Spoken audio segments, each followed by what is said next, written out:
màu chào chơi thì anh đâu sẽ có màu chào tại bằng hiên hồi thế đàn chân săn lòng bẻ này với gà vào tầm thâu tán săn này cũng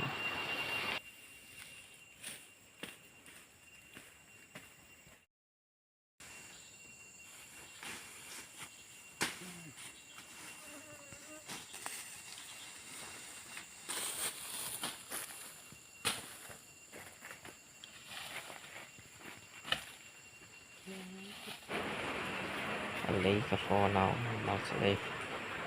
có trái nào không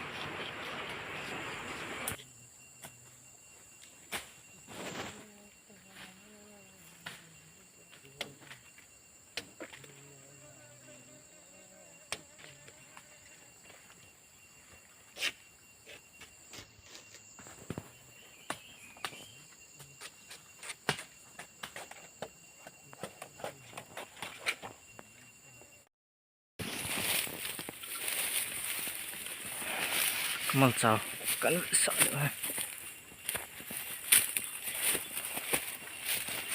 thì hoàng màu sang nghe hiếm